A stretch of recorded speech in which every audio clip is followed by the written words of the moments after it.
What up, everybody? Just wanted to say a big thank you to everybody who's supported Lockdown Universe for the past 3 years. I really appreciate you. And if you've been thinking about a way to support, but you didn't have $1.99 to support for each month, that is okay. If you want to just buy me a coffee, there's an option for you to just buy me a coffee inside the description of each episode moving forward. So just highlight that, put it in your browser. You can go right there and buy me a coffee or two or three. I like coffee. Who doesn't? And I would really appreciate it. And it would keep me awake enough to make more podcasts for you guys. So I would appreciate that.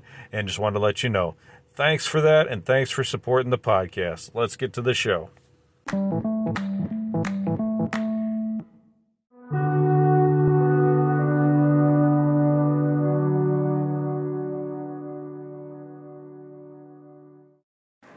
What up, what up, what up? Welcome back to Lockdown Universe, home of the bizarre, peculiar, and unheard of stories of UFO legend and paranormal lore.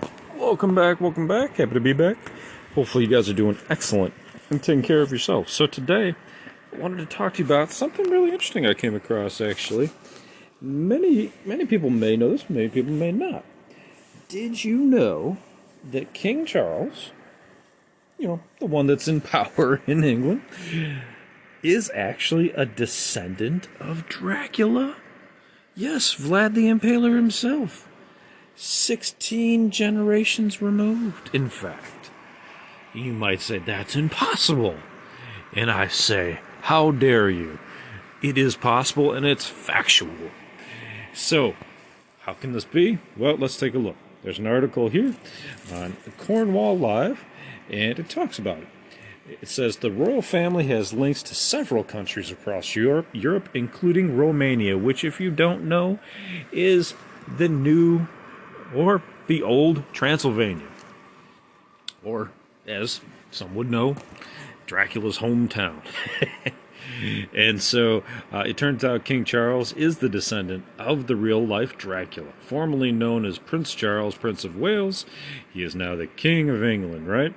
And he actually, after he found out that he has this relation, actually went to Transylvania and started to investigate it further and actually bought properties and owned several properties in Transylvania. And is heir to Vlad the Impaler's bloodline. So, who is Vlad the Impaler? How can he be connected? And how to make this all make sense? Okay, right? So, let's go back just a little bit. So, it is true. In fact, the king is the great-grandson 16 times removed through the consort of George V, Queen Mary. Now, wasn't Queen Mary the one who got beheaded? I think so. A genealogical tree in the British Chronicles, written by David Hughes, supports the claim. It's no secret that the Prince Charles back then is very fond of Romania and especially fond of the Transylvania region. In 1998, he had his first visit after he found out about his connection, and he's apparently very proud of this connection as well. He's done a lot of charity work.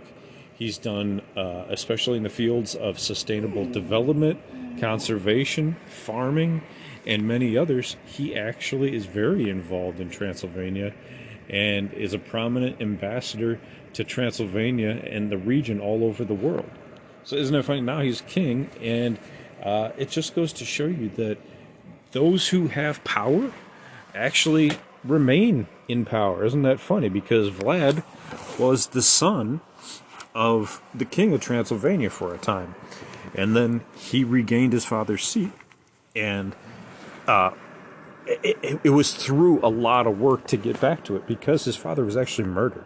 So a lot of people think, oh well, Vlad was a horrible dude and he impaled a bunch of people.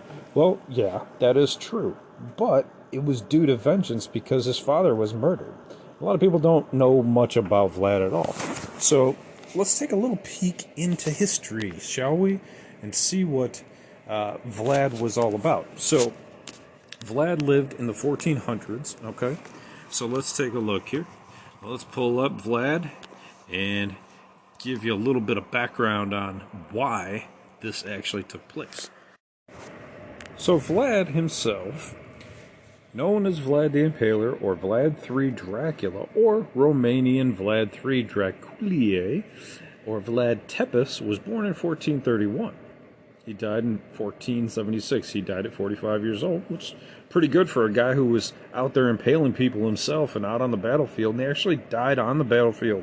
So, a lot of people know him for his cruel methods of punishing enemies, and he gained notoriety in 15th century Europe. Now, a lot of people, give him credit for being the impetus for Bram Stoker's Dracula, but who was he? And how is he related? And what is this background? That's the interesting thing, right? So Vlad was the second of four brothers born into a noble family of Vlad II Dracul.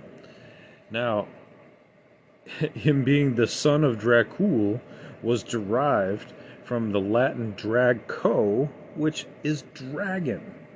Very interesting. So his last name actually is Dragon, because his father was inducted into the Order of the Dragon, created by Holy Roman Emperor Sigismund, and it was for the defense of Christian Europe against the Ottoman Empire.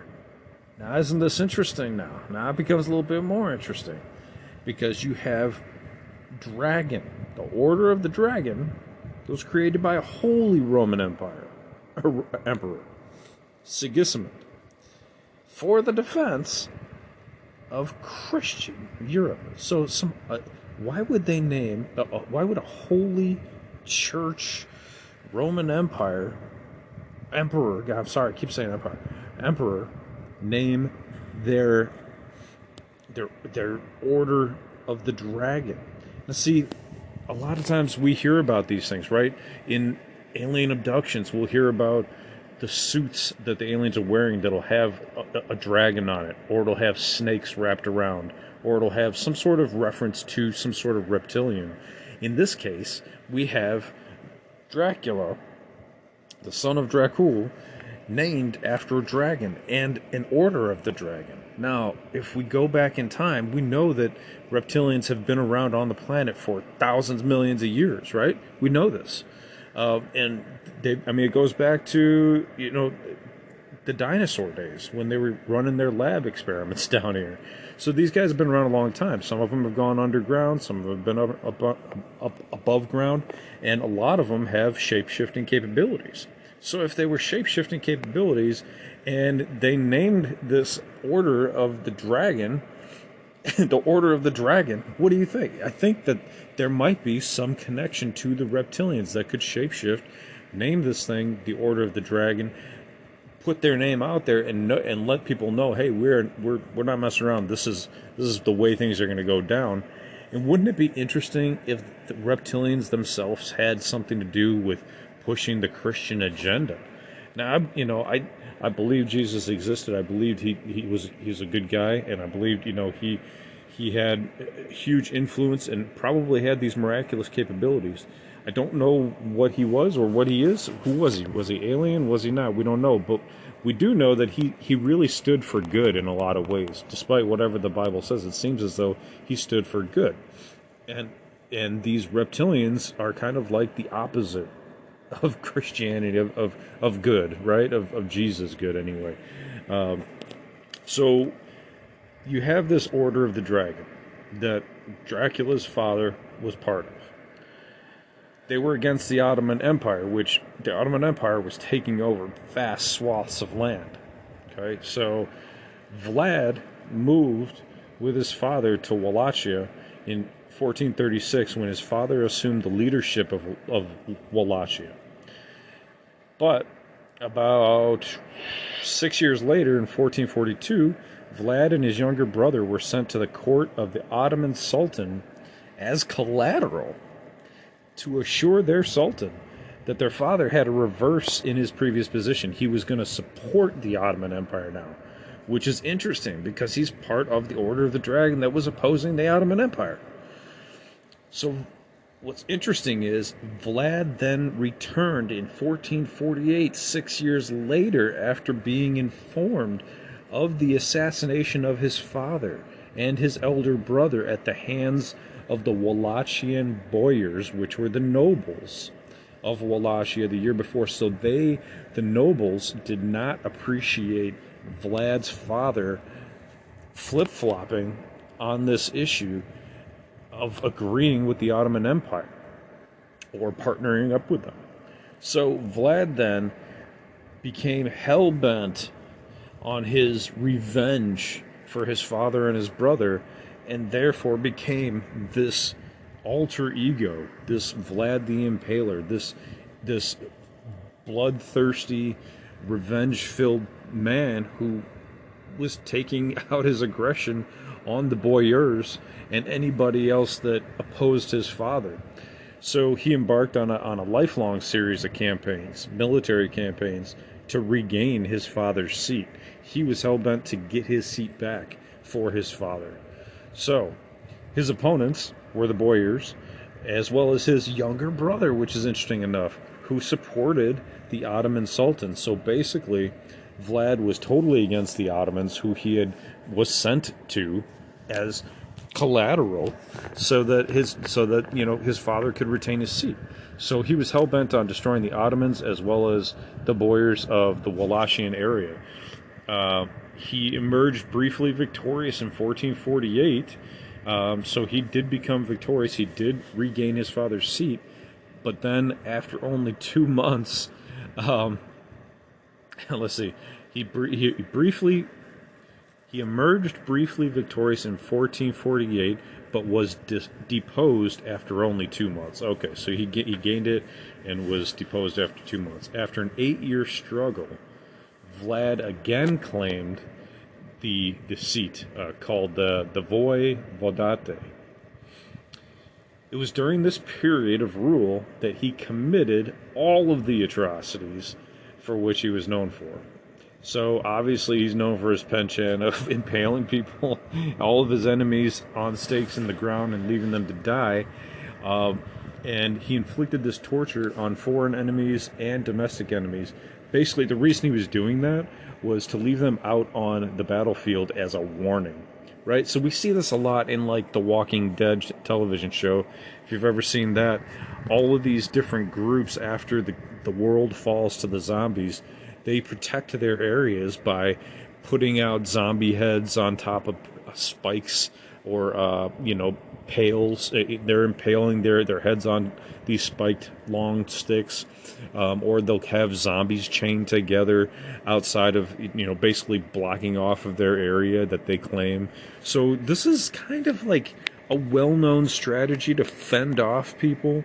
Back in the 1400s, keep in mind this is the Dark Ages, so it wasn't like they had electricity. There was a lot of people dying from disease. So I'm not defending him, but I'm sure he wasn't the only one. Granted, he might have been the most well-known one, well-known torturer or well-known, protector of his area. But maybe there was a reason for it, because this Ottoman Empire was very, very, very powerful. I mean, you think about Alexander the Great, if you've ever seen that movie, or like the 300, when they're fighting the Persian army. When you're fighting an army that's that big, you have to be incredibly offensive and defensive and threatening, so that these guys don't come in and destroy you. So imagine you have to, when you're fighting a bear, you get up and you stretch out and you put your arms out and you try to make yourself as big as possible. Well, that's exactly what Vlad was doing. He was saying, hey, you want to fight me? Boom, this is going to be your fate. So he had to kind of do this in order to fend off the Ottoman Empire. And they still pursued him, even though he left a field of impaled victims. So that year, he escaped the Ottoman Empire, but he was intercepted by Hungarian forces and imprisoned by Matthias I of Hungary. And he had this was one of the guys Vlad sought assistance from. He wanted the help of Matthias I. But later, after he got out of prison, Vlad regained his seat in 1476, but was ironically killed the same year in battle. But he remained a folk hero in the region for his efforts against the Ottoman encroachment. So, interestingly enough, his bloodline goes all the way down into the royal family bloodline. Ooh, scary, right? But what's interesting is that he died at 45, so he must have had children early on, which makes sense because you're probably going to have children in your 20s back then, maybe even earlier. Maybe as soon as you hit 18 or around there, because that's you're going to have to go off and fight, and you're going to have to try to have a romance and somewhere in there, and it's very interesting that they were even able to keep records at that point, because in the 1400s, moving into the 1500s, how the heck did they keep records? How did they continue and move it forward and move it? I mean, you only probably had records on the very elite people, right? The very high echelon people, the people who made a difference, the people who held seats of power, and the average day fisherman probably didn't have his records, maintained. So it's very, very fascinating. Very, very fascinating to see that the bloodline of a military individual, a royal individual, a man of power in the 1400s has his bloodline all the way down into current day King of England stuff. And we know that there's a bloodline, but to know that there was a connection to Vlad the Impaler himself just makes you wonder, is it possible that the king himself could be a vampire? I'll leave that up for you to decide. Any shape-shifting lovers out there? Any knowledgeable folks of shapeshifters? It'd be interesting to see, what your thoughts are. But anyway, guys, I hope you guys are having a fantastic evening, enjoying your night on Friday, enjoying your weekend, taking care of yourself and your family. Follow through on those hobbies and goals and dreams, whatever they are. Read history, do a podcast, do art, paint, write, draw, create, work on your car, do something fun for yourself, whatever it is, whatever you like. Follow through on that hobby, even if you put it down for a while, for a few years, or even a decade or two. Pick it back up. It's always there. And I just want the best for you guys. So follow through on those hobbies and goals and dreams. And as always, continue to question the universe around you. Until next time, guys, take care. Lockdown Universe out. What up, everybody? Just wanted to say a big thank you to everybody who's supported Lockdown Universe for the past 3 years. I really appreciate you. And if you've been thinking about a way to support, but you didn't have $1.99 to support for each month, that is okay. If you want to just buy me a coffee, there's an option for you to just buy me a coffee inside the description of each episode moving forward. So just highlight that, put it in your browser.